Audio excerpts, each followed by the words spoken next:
Sir आपसे जानना चाहेंगे मिसल्स के बारे में। हम कई बार ऐसा देखते हैं कि बहुत सारे ऐसे बच्चे हैं जो कहीं ना कहीं मिसल्स से जूझ रहे होते हैं। मैं आपसे जानना चाहूंगी सबसे पहले तो मिसल्स बताएं कि होता क्या और साथ ही इसके सिम्टम्स क्या होते हैं। देखिए, मेजल्स एक संक्रामक रोग है और खास करके छोटे बच्चों को प्रभावित करता है। और अभी खुशी की बात यह है कि मेजल्स का टीका चूंकि सब लोग करीब करीब दिलवाने लगे हैं, तो मेजल्स करीब करीब नियंत्रण में आ गया है। लेकिन अभी भी जो बच्चे नियमित रूप से टीकाकरण नहीं लिए होते हैं, तो उनमें मेजल्स की संभावना होती है। मेजल्स एक प्रकार का ऐसा संक्रामक रोग है जो कि सिर्फ उसी वक्त तकलीफ नहीं देता है, बल्कि बाद में भी प्रतिरोधक शक्ति कम हो जाती है और कई बीमारियों का आगाज उसके साथ हो जाता है। इसीलिए आपको जानना होगा कि मेजल्स जो है वो किस तरह की बीमारी है और कैसे बच्चों में होती है।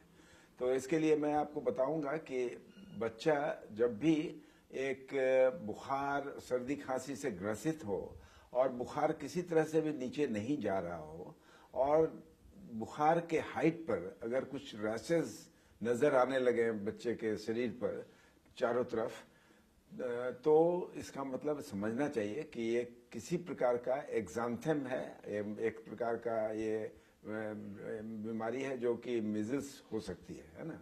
तो इस मिजल्स में सबसे बड़ी बात है कि शरीर पर दाने तो होते हैं, साथ में मुंह के अंदर भी कुछ स्पॉट होते हैं जिसको कॉप्लिक स्पॉट बोलते हैं हम लोग। वो तो देखना संभव नहीं है आम आदमी के लिए, लेकिन आम आदमियों के लिए ये देखना बहुत आसान होता है कि उसके रैशेज जो है वो पूरी तरह से फेस में भी होते हैं और ट्रंक में भी होते हैं। फेस पहले होता है, फेस से स्टार्ट होता है वो रैश और धीरे धीरे शरीर पर आता है और शरीर के बाद फिर पैर की तरफ जाता है।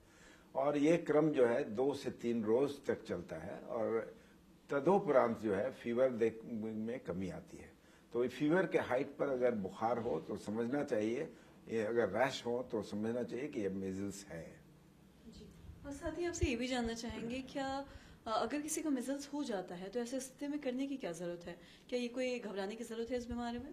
देखिए, ऐसा है कि मिजल्स के कारण जो है बच्चा बहुत हाई फीवर से ग्रसित होता है, तो बच्चे को सिम्टोमेटिक रिलीफ देने की जरूरत होती है। मिजल्स के लिए कोई एंटीबायोटिक नहीं होता है आमतौर से, लेकिन मिजल्स के कारण जो सिम्टम्स होते हैं, खास करके जैसे कि बहुत ज्वर बहुत उच्च तो रेट का होता है ज्वर, तो उस बुखार कम करने के लिए जो दवा है वो देनी आवश्यक होती है। और साथ में बच्चे को अगर कुछ तकलीफ हो, जैसे कि खुजली हो या बच्चे के नाक से बहुत स्ट्राव आ रहा हो, तो उसके लिए हम लोग जो है दवा देते हैं सिम्टोमेटिक रिलीफ की, जिसमें कि बहुत सारी चीज़ें हैं जो हम लोग देते हैं। और डिकंजेस्टेंट है, एंटीहिस्टामिनिक है, ये सब का मिश्रण जो है आजकल उपलब्ध है, वो सब चीज़ हम लोग देते हैं और उससे बच्चा धीरे धीरे ठीक हो जाता है। इसमें आपको याद रखना होगा कि थोड़ा संयम बरतना होगा। मे बी कि बच्चा 3 से 4 रोज बहुत तकलीफ में रहे, लेकिन तदोपरांत जो है बच्चा ठीक हो जाता है। जी। और साथ ही आपसे ये भी जानना चाहेंगे, जैसा कि आपने बताया कि बच्चे ठीक भी हो जाते हैं, तो इसका कोई इलाज या कोई उपाय